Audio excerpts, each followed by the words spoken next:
Shri Krishna Kulkarni, Chairman, Board of Governors, IIM Calcutta. Professor Alok Kumar Rai, Director. Professor Bhaskar Chakrabarti, Dean Academic Programs. Professor Sumanta Basu, Dean D&ER. Faculty, dear students.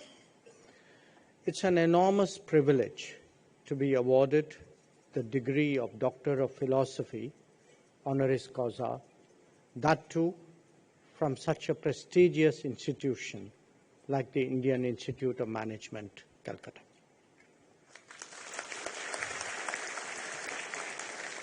As the first Institute of Management of independent India, IIM Calcutta really has a unique standing.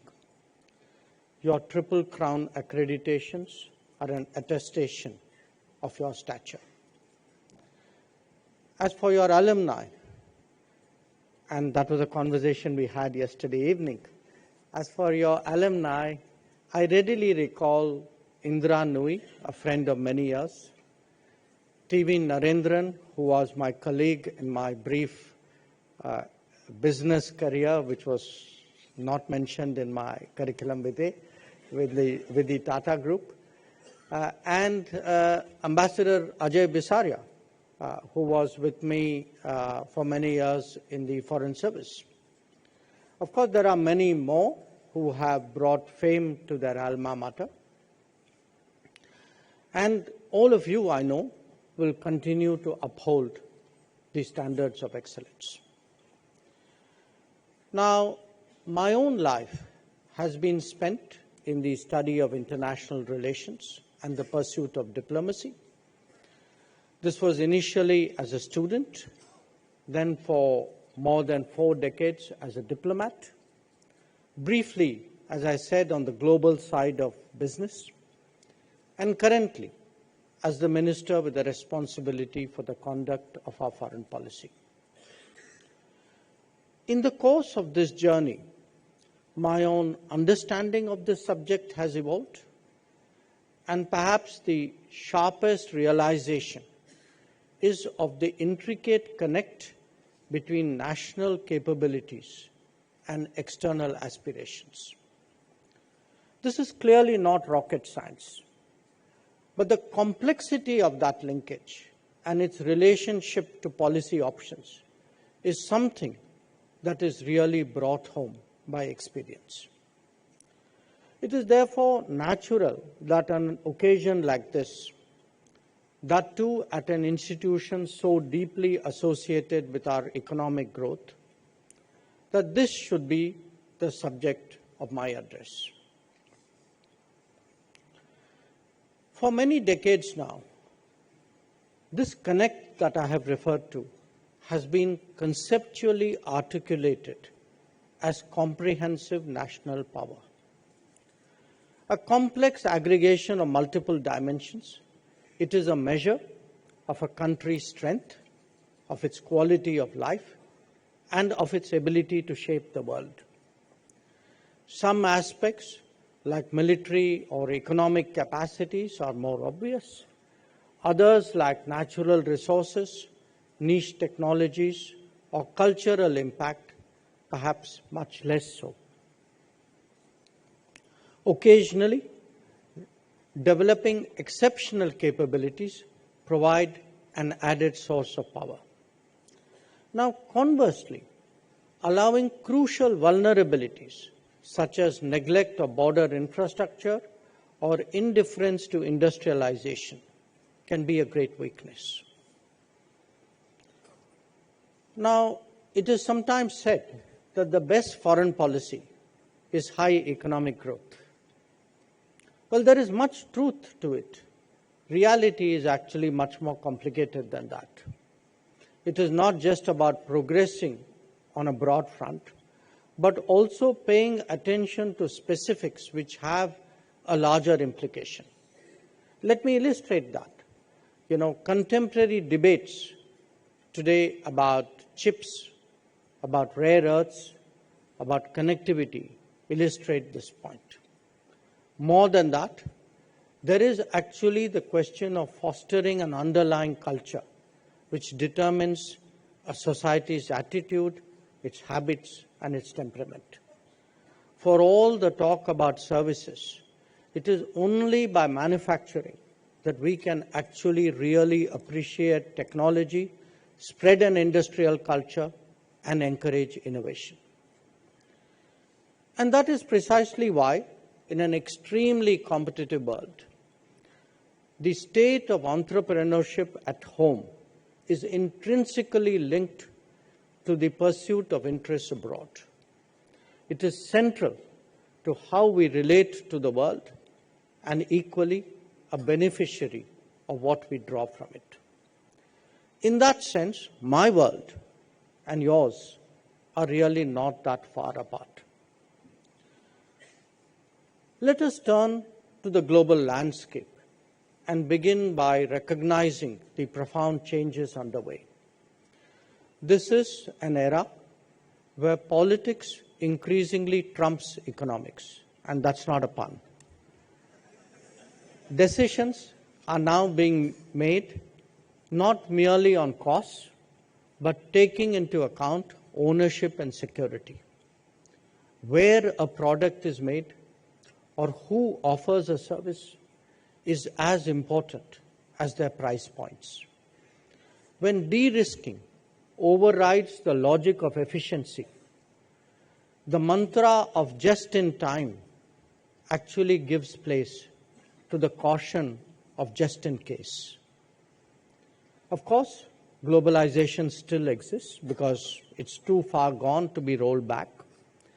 But with powerful counter forces today brought into play, far from being an aberration, these trends have only just started and will probably pick up pace in times to come.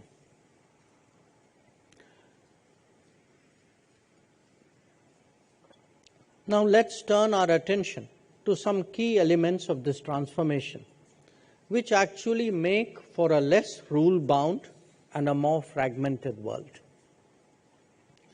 The United States, long the underwriter of the contemporary system, has set radically new terms of engagement. Not just that, it is doing so by dealing with countries on a one-on-one basis rather than through regimes. China has long played by its own rules and is now doing so even more. In the ensuing scenario, other nations are unclear on whether their attention should be on the visible competition or the trade-offs and understandings that punctuate them. Faced with such pulls and pressures of globalization, of fragmentation, and of supply insecurity, the rest of the world responds by hedging against all contingencies. Even as it engages the United States and China directly, choices are avoided where feasible, and choices are made when beneficial. Simultaneously, other options between themselves are explored with greater urgency. One sign of that is the uptick in the enthusiasm today for free trade agreements across geographies. Now, while all of this is happening, the global picture is by no means static. Europe and Asia are reassessing their respective strategic predicaments. The very landscape in the Middle East has undergone a transformation. The importance of partnering Africa's growth is more widely recognized. And as distances become less relevant, new opportunities are visualized in Latin America. Now, please also bear in mind that the relative weight of nations in different domains is also undergoing a major change. Whether it is manufacturing, energy, trade, finance, technology, natural resources, connectivity, or mobility, the world is not what it was, say, just a decade ago. A third of global production currently takes place in China. This has put the spotlight on the resilience and reliability of supply chains. conflicts and climate events have added to the possibility of their disruption. When it comes to energy, the US has gone from being a major importer to a significant exporter of fossil fuels. At the same time, China dominates the world of renewables. Where trade is concerned, supply-side risks are aggravated by demand-side uncertainty. The salience of tariff rates to trade prospects has obviously heightened volatility. And as for finance, the prolific application of sanctions, the seizure of assets, and the advent of blockchain-based technologies are today part of the new realities. And what can we say about technology when the mother of all changes, artificial intelligence moving towards artificial general intelligence, is at our very doorstep? Understandably, it has a direct impact on the competition for natural resources, especially rare earths and critical minerals. Now, even as these developments unfold, we are revisiting history by reinventing connectivity. The hardwiring, designed by the vested interests of imperialism, needed to change as new centers of production and consumption came up. While some of it was organic and some of it was market-driven, others appear to also have a strategic intent. Indeed, the very concept of dual-purpose connectivity challenges the orthodox assumptions and definitions that many of us hold. Another dimension worth recognizing is the importance of the mobility of talent. The flow may be driven by demands of technology, but they are actually made possible by a globalized economy. Over a period, it was not just the talent that is moving, so too is the tasking. And we see that in the rise now of global capability centers. Demographic is also at work, not only technology and economics. In many societies, the maintenance of basic social services requires skills from abroad, as do their economic production. The cumulative result is the need today to prepare for a global workforce.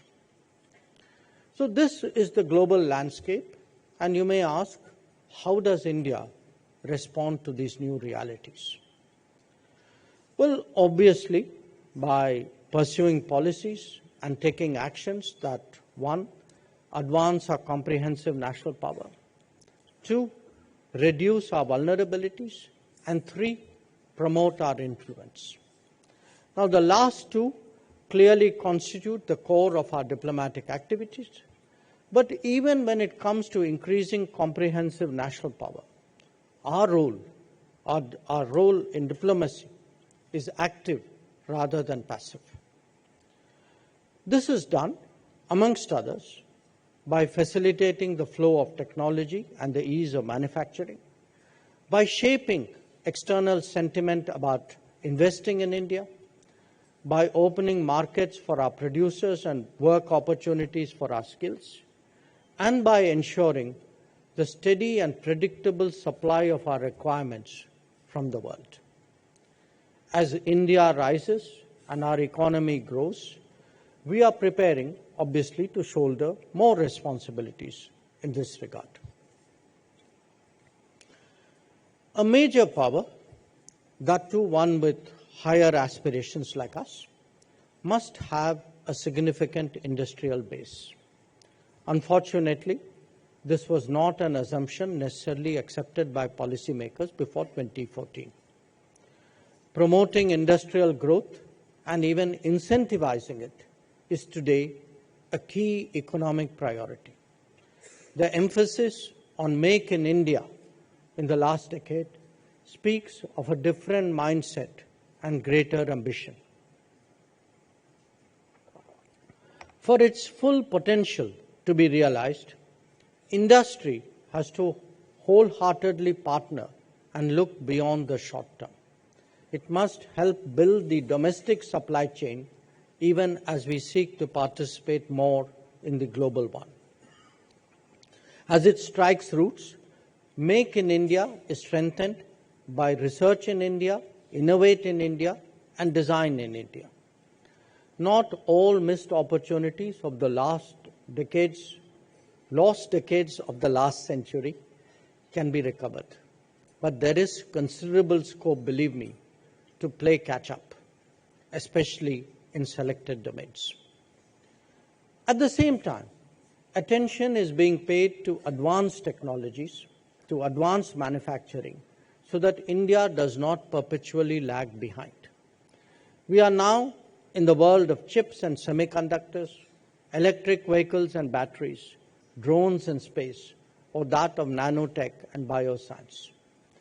Each of them offers opportunity to leapfrog and establish unique capabilities, which is why they feature today so strongly in the government's policy support.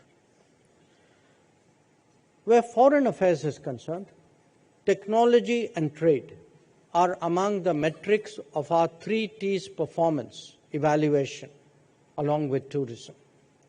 It is a measure of seriousness that our diplomats are so focused on constantly exploring opportunities and solving problems in these domains. For all of this to happen, it has also been imperative to rectify the shortcomings in our infrastructure. In fact, that was the crucial differentiator in many ways with respect to the more successful Asian economies. But in the last few years, that gap is narrowing. In fact, it is narrowing before our very eyes.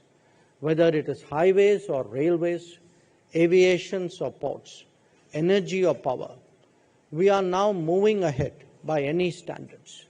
And I can tell you by personal experience that the world is indeed taking note. Getting across the India story to investors is a responsibility that we also take very seriously in the diplomatic routine.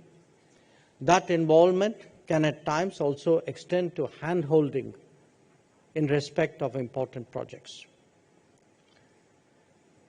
While the physical environment may be improving, it is also equally important that the enabling one for entrepreneurship does so. Making it easier to do business has been a consistent refrain over this last decade. This ranges from abolishing outdated rules and simplifying compliance procedures to limiting discretionary powers and encouraging deregulation. Side by side, a determined effort is underway to improve the ease of living for the average citizen. That is reflected in more efficient administration and better governance. But the game changer here has really been our digital public infrastructure. It has not only facilitated optimal use of resources and drastically reduced leakage, but also expanded the reach of social welfare measures. The role of digitally enabled governance in the transformation of India cannot be overstated. Whether it is nutrition support for 2/3 of our population, health facilities for more than half, social housing on a mass scale, benefit schemes for farmers, or unprecedented financial inclusion, none of this could have happened without the digital backbone. Significantly, our achievements in this sector are gaining increasing recognition abroad. We have started actually partnering with the Global South on similar initiatives. A crucial consequence of these developments has been the human resources sector, which is at last getting the attention that it has long deserved. It starts at the bottom of the pyramid, where there is far more effective delivery of basic needs, including nutrition, health, housing, and connectivity. As literacy and education rates in our society improve, there are direct implications for the quality of our workforce. Educational institutions have actually doubled in the last decade, But there is obviously much more work to be done. Skills enhancement has also become a focus in itself, both as policy and on the ground. Whether it is skills or educations, there is much to be gained by international collaboration, as in fact the history of this very institution can testify. We have consequently been active in assisting foreign universities and skills institutions to establish their collaborative or other presence in India. The initial results are already visible. As international demand for talent and skills increase across professions, we are obviously today in a much better position to meet it. In fact, addressing the needs of the global workplace is a major diplomatic goal for us. It is reflected in the mobility agreements that we have reached with many countries. Moreover, as more Indians go out in the world, we must arm them with greater confidence, ensuring the welfare through evacuation in conflict situations, or indeed the manner in which we looked after them during the COVID pandemic. These send a very strong message to our citizens who go out in the world. Now, just as power has a comprehensive definition, so too does the concept of security. Nations, again I stress, especially the large ones, need to be reassured when it comes to energy security, food security, health security, or for that matter even fertilizer security. That means ensuring the smooth working of supply chains and negotiating long-term arrangements and understandings. The COVID pandemic tested us in that regard when it came to vaccines, just as the Ukraine conflict impacted our energy access. By securing vaccine ingredients and accessing additional energy and fertilizer sources, we actually demonstrated that a responsive foreign policy can indeed deliver for every citizen. In an uncertain world, it is all the more important that we continuously diversify supply sources to ensure, to actually guarantee our national needs. With these considerations in mind, we are today endeavoring to forge new trade arrangements and promote fresh connectivity initiatives. While they certainly represent key facets of our policy priorities, it also speaks for the importance that the world attaches to ties with India. As we ascend the global economic hierarchy, the case for them will only get stronger. These exercises have long-term repercussions and therefore need to be embarked upon with great judiciousness. When it comes to trade, we will naturally be guided by our people-centric vision, just as our connectivity plans will be by strategic as well as economic considerations. Among the methods of promoting India abroad is through extending lines of credit and offering grant assistance. And you could ask me, why is that so important?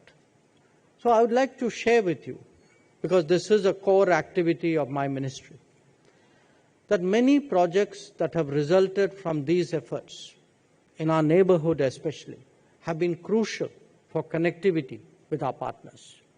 There are other instances where such support has helped to introduce Indian companies and their products to new markets. And not least, as our own capabilities have forged ahead in domains like power grids, water infrastructure, highway building, or railways, we have actually been able to offer cost-effective solutions abroad. Showcasing this new India is very much at the center of the diplomatic mandate. The link between national development and foreign policy will only get deeper as the world globalizes and as we all embrace technology. To a considerable extent, our prospects must take into account access abroad, whether to markets, to resources, to technologies, or even to work opportunities. At the same time, some of our solutions emerge through collaborations with global partners. They hold the potential of leapfrogging our growth in many domains. In a competitive environment, our well-being and progress are best assured by creating a benevolent external environment that involves understandings and calculations as they do give and take, which are what diplomacy is all about. At one level, we have to optimize our positioning vis-à-vis key global players and regions. Agenda-based smaller groups are also being created. At another, stronger linkages need to be nurtured with our immediate and with our extended neighborhood. And as we plan for Viksit Bharat in 2047, the goal of foreign policy is to steadily expand our footprint beyond its current confines. The solidarity that we have built up with the Global South creates a basis for doing so. As India develops, the world will definitely seek to engage us more intensively. While the key to our future lies in growth and modernization, a civilizational state must also draw on its history and culture. Technology and tradition must march together. Indeed, one reinforces the other. It is therefore essential that we think through the challenges ahead for ourselves rather than seek to emulate the models of others. We will be most competitive, friends. We will be most competitive when we find solutions that resonate with who we are. At the end of the day, Atmanirbhar Bharat is a mindset that a confident society will apply to every domain. And as we do so increasingly at home, I can assure you today that it will empower our diplomacy abroad. So with those words, once again, let me thank IIM Calcutta for this enormous honor. Let me thank you all for joining me today. And I can only say that for me, it's a matter of enormous pride to be part of your alumni. Thank you very much. Jai Hind, Jai Bharat.